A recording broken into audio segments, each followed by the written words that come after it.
मित्रों का बहुत बहुत स्वागत है। मित्रों, आज के वीडियो में आपको दो महत्वपूर्ण ज्ञान मिलेगा। पहला ज्ञान हम लेंगे भगवान महात्मा बुद्ध के उपदेश के माध्यम से और दूसरा लेंगे दोस्तों स्वास्थ्य से संबंधित बहुत ही महत्वपूर्ण जानकारी। इसलिए मित्रों वीडियो पूरा लास्ट तक सुनिएगा और जो भी ज्ञान आपको मिले उसे आपको क्या सीख मिले कमेंट सेक्शन में हमें ज़रूर बताइएगा और अपने यार दोस्त मित्रों के साथ ज़रूर शेयर करिएगा दोस्तों। चलिए दोस्तों, पहले भगवान महात्मा बुद्ध के उपदेश को सुन लेते हैं। किसी नगर में एक बूढ़ा चोर रहता था। 16 वर्षीय उसका एक लड़का भी था। चोर जब ज़्यादा बूढ़ा हो गया तो उसने अपने बेटे को चोरी की विद्या सिखाने लगा। कुछ ही दिनों में वह लड़का चोरी विद्या में प्रवीण हो गया। दोनों बाप बेटा आराम से जीवन व्यतीत करने लगे। एक दिन चोर ने अपने बेटे से कहा, देखो बेटा, साधु संतों की बातों में कभी नहीं सुननी चाहिए और इनकी बातों में कभी नहीं पढ़ना चाहिए। इनके पास कभी नहीं बैठना चाहिए, नहीं तो ये कुछ ना कुछ उपदेश आपको देते रहेंगे, आपके मन को माइंड को वॉश कर देंगे। इसलिए इनसे दूर ही रहना। अगर कहीं कोई महात्मा उपदेश देता हो तो आप अपने कानों में अंगुली डालकर वहां से भाग जाना, रुकना मत।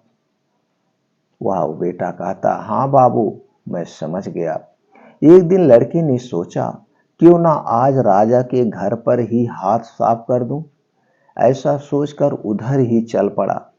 थोड़ी दूर जाने के बाद उसने देखा कि उसी रास्ते के बगल में कुछ लोग एकत्र होकर खड़े हैं। उसने आते हुए एक व्यक्ति से पूछा, उस स्थान पर इतने लोग इकट्ठा क्यों हुए हैं, क्या बात है? उस आदमी ने उत्तर दिया, वहां पर एक महात्मा बुद्ध उपदेश दे रहे हैं। यह सुनकर उसका माथा ठनक गया। इनका उपदेश नहीं सुनूंगा, नहीं सुनूंगा, वह चिल्ला उठा। ऐसा सोचकर अपने कानों में अंगुली डालकर वहां से भाग निकला। जैसे ही वह भीड़ के निकट पहुंचा कि एक पत्थर से ठोकर लगी और वह गिर गया। उस समय बुद्ध यह कह रहे थे, कभी झूठ नहीं बोलना चाहिए। जिसका नमक खाएं उसका कभी बुरा नहीं सोचना चाहिए। ऐसा करने वाले को भगवान सदा दुखी बनाए रखते हैं। ये दो बातें उसके कान में पड़ी। वह झटपट उठा और कान बंद कर राजा के महल की ओर चल दिया। वहां पहुंचकर जैसे ही अंदर जाना चाहा कि उसे वहां बैठे पहरेदार ने टोका, अरे ओ भाई, कहां जा रहे हो आप? कहां घुसे जा रहे हो? तुम कौन हो? उससे बुद्ध का उपदेश याद आ गया कि झूठ नहीं बोलना चाहिए। चोर ने सोचा, आज सच ही बोलकर देखता हूं उसका क्या परिणाम होता है। उसने तुरंत उत्तर दिया, मैं चोर हूं और चोरी करने जा रहा हूं। अच्छा, जाओ। उसने सोचा राजमहल का नौकर होगा, मजाक कर रहा है। चोर सच बोलकर राजमहल में प्रवेश नहीं कर सकता। एक कमरे में घुसा, वहां ढेर सारा पैसा था। जेवर देख उसका मन खुशी से भर गया। एक थैले में सब धन भर लिया और दूसरे कमरे में घुसा। वहां रसोई घर था। अनेक प्रकार के भोजन वहां रखे थे। वह खाना खाने लगा।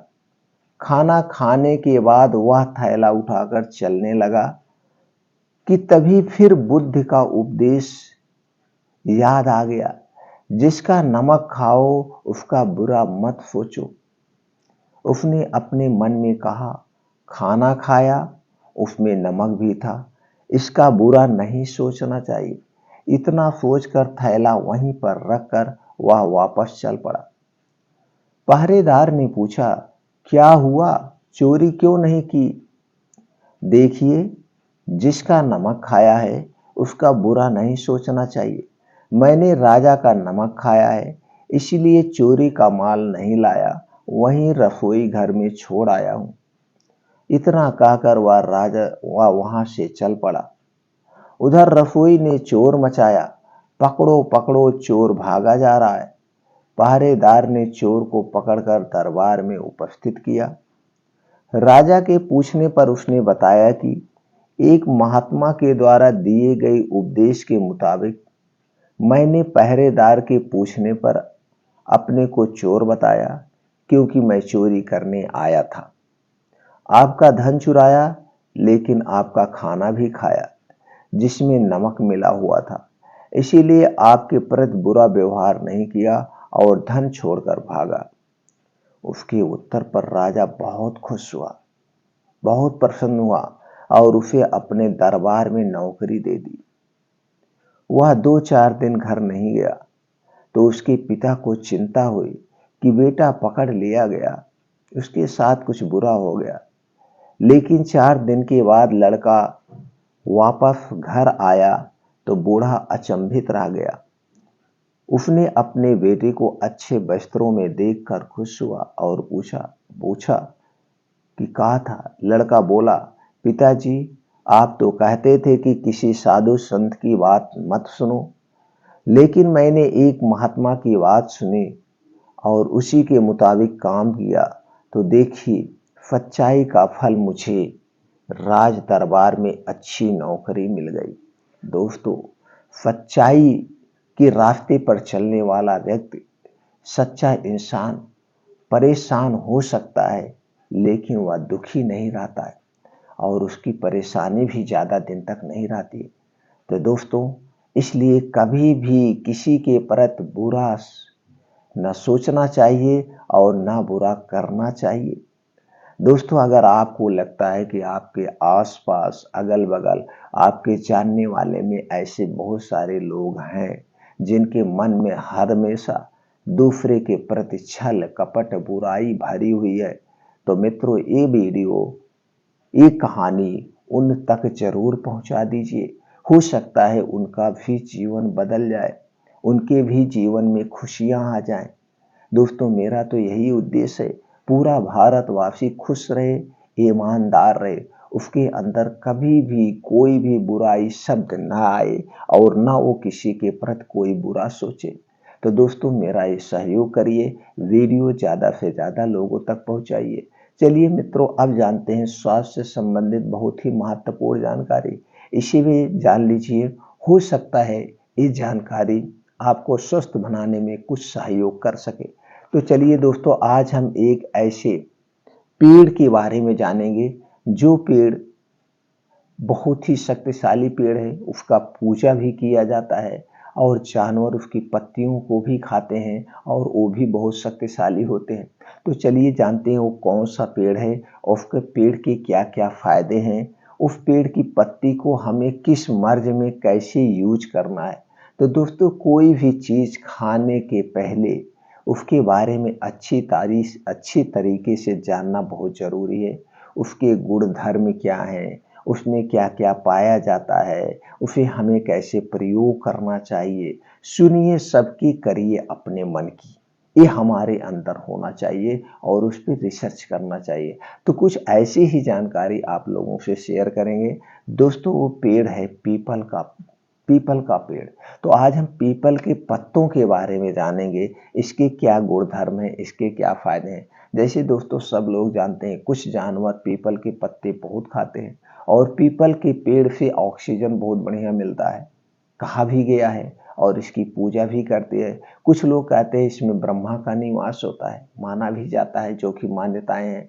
और इसकी पत्ती सबसे ज्यादा कौन खाता है? हाथी खाती है, और हाथी सबसे शक्तिशाली होती है। छेड़ बकरियां खाती हैं, वो भी देखिए उनका दूध बहुत शक्तिशाली होता है।